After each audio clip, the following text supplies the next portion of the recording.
What's goody? What's goody, y'all? Back at it again. When y'all get in here, let me know the mic is right. Hoping y'all ain't getting no background sound or whatever. Hopefully we good. Let me just double check over here.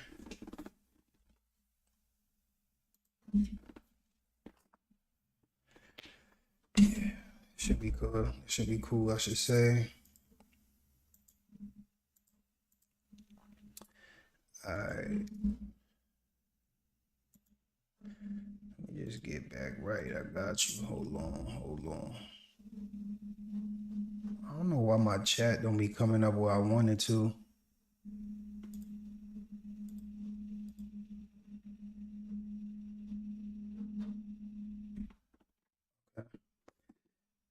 All right, yeah, so my chat should be coming up there. What's good, y'all? This is definitely later than I wanted to get on, but it is what it is. I told y'all I would get on. Like I said, make sure when you do get in, let me know if the sound is right. The sound got to be right. Just try to make sure everything is perfect. But how y'all been? Feel me? Did y'all check that video? That's something I do want to know. So when y'all get in here, let me know if you peeped that last video. And I do got a question too. Let me see, I might put it in a poll. Because what I want to know is the transition of the content, right? I don't want to be like everyone else. And it's funny because I see, this shouldn't affect y'all, hopefully not. But I see people kind of picking up because they see me making some noise in this category or this area of YouTube. And people that I've seen previously before, very inconsistent, not really doing too much. I seen them picking up, which is cool, you know, shout out to them. But at the same time, it's like, while they're picking up, I want to be able to what's the word? I want to transition into not a different category, but like a different level. You see what I'm saying? Like, because it's like we're all going to be sharing content. We're going to share content. We're going to share fans of the same likes, I would say, like people who like the same content, people who like car stuff. They're going to watch, or y'all going to watch their channels. You see what I'm saying? But some of y'all may not. Some of y'all might just come here, which is cool. I salute you for that. But some people might look at a lot of different content creators that do the same thing. You see what I'm saying? Which is understandable, but it's like you still gonna have to separate from these people to really stand out. So did have a good video that really caught some traction with a lot of y'all, and if y'all been sharing, I definitely appreciate it, because that's, of course, y'all commenting and y'all sharing is always gonna go a long way and allow people to, you know, see it and allow it to be recommended in a lot of other people's feeds. You see what I'm saying? Which is a great thing. So definitely, if y'all been doing that, keep doing that. It goes a long way. You see what I'm saying? So we definitely do want that. But like I mentioned before, we want to take this to the next level, right? And partially what I've been thinking is more so, it's a couple of things, right? So I could either incorporate, and I'm gonna have to let y'all know, I'm gonna put up a poll probably tomorrow about it, right? I'll probably put up a poll tomorrow about it. But I could potentially incorporate some fitness stuff in there, right? Or I can keep it to strictly cars. But if I keep it to strictly cars, what I may do is review different videos. I feel like I mentioned this in my last video, possibly. But yeah, we just gotta figure it out. We gotta do it because we wanna, like, I'm seeing a lot of the people in this space try to be more consistent, try to drop a little more, and they kind of trying to do similar stuff that I'm doing. And it's like, yo, relax. You feel me? We locking this down. So it is what it is, you know, friendly competition at the end of the day, but it's still competition at the end of the day. So we definitely want to cash in and continue to just elevate and continue to transition or transform the content into things that y'all could appreciate even more. You see what I'm saying? So definitely shout out to y'all. Title of this video is Would You Ever Own an Electric Supercar, I believe, right? And I only mention that because we're almost at the point now where we have no choice, y'all. Like, we can continue to buy these cars, and that's going to be something that I'm going to mention in my next video. Something along those lines is we're at a point now where, like, the value of these cars, all of these gas cars, it's at a place that's higher than what we were accustomed to before the pandemic, but it's going to go somewhere that's beyond that sooner than later. You see what I'm saying? And it's going to do that because a lot of the electric cars are going to take over. So, for example, I say the day that electric cars can get around 600 miles of range in one charge, it's a wrap for gas, y'all. Like, I'll be honest, because at that point, people going to be like, what? I can jump in an electric car, pay less to refuel it or less to charge it, and I'm going to have way more range, like triple the range of a regular car. That right there, I think, is going to be the game changer.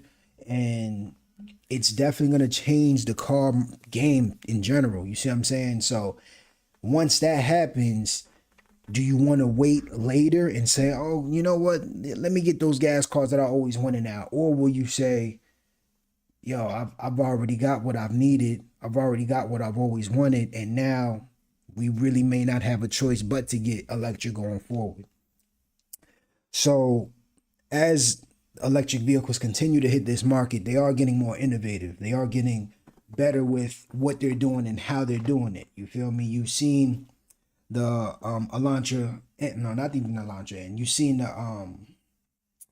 what was it? The Kia, damn, was it the 9 or something? No, it wasn't the Kia 6, something. I forgot what it was now. Now I forget the name. But yeah, people are really, I would say, surprised for that car. They're surprised at what it can do and what it's been doing, right? And that's not surprising to me personally because, one, I do own an electric car and I do see that there's fun there, but it was almost like Kia came in and they took over that gray area that all other electric cars had. And that was sound, handling, and more so hiding its weight, its natural weight. All of these electric cars are super heavy, y'all. Like, that's something you got to know. But it helps because it allows all these cars to put the power down perfectly, right?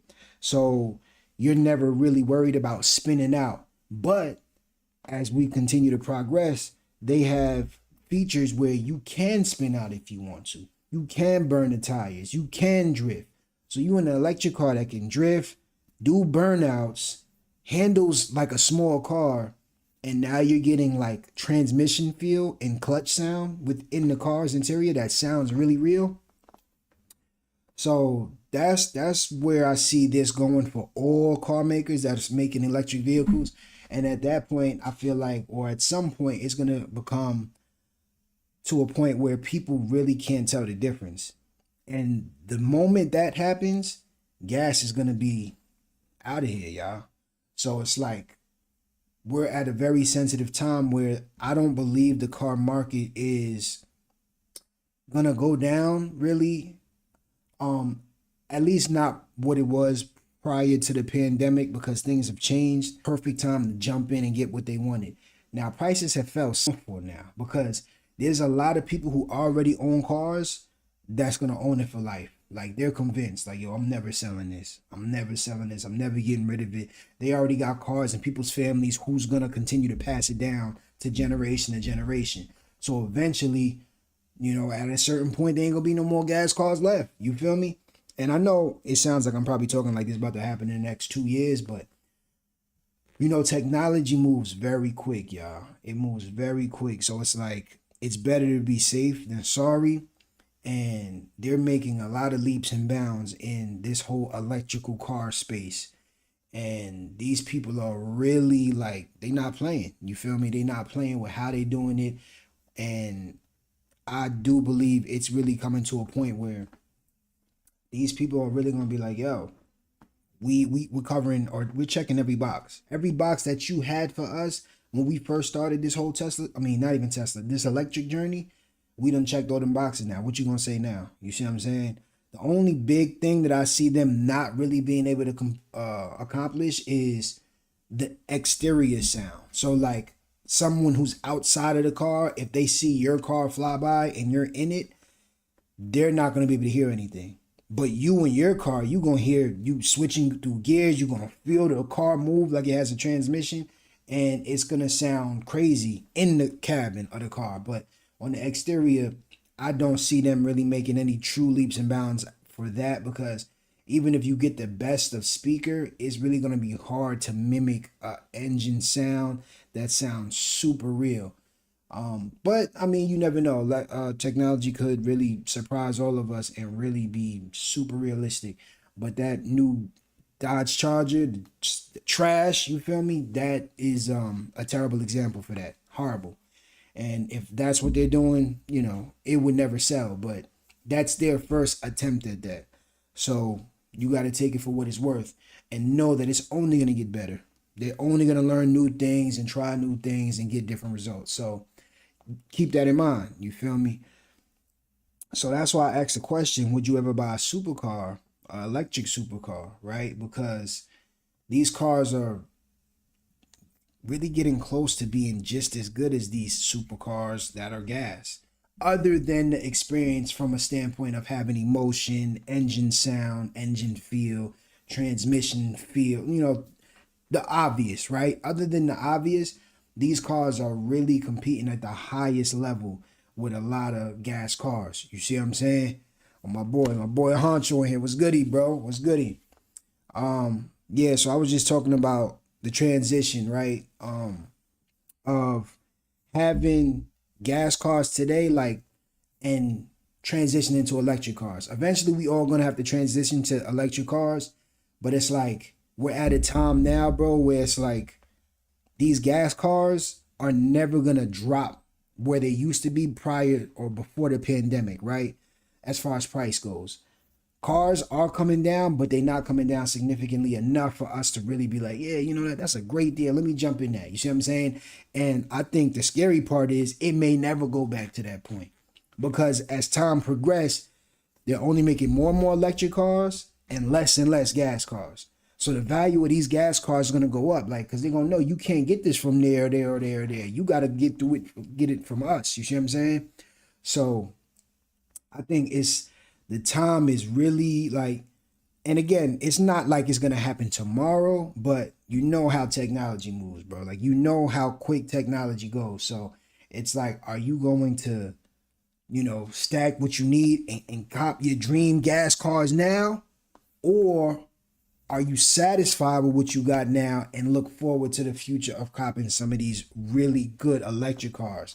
Or as long as they continue to get better, are you looking forward to that, right? That's the big question, because I definitely do believe that there's hope, you see what I'm saying, for the whole EV electric car life.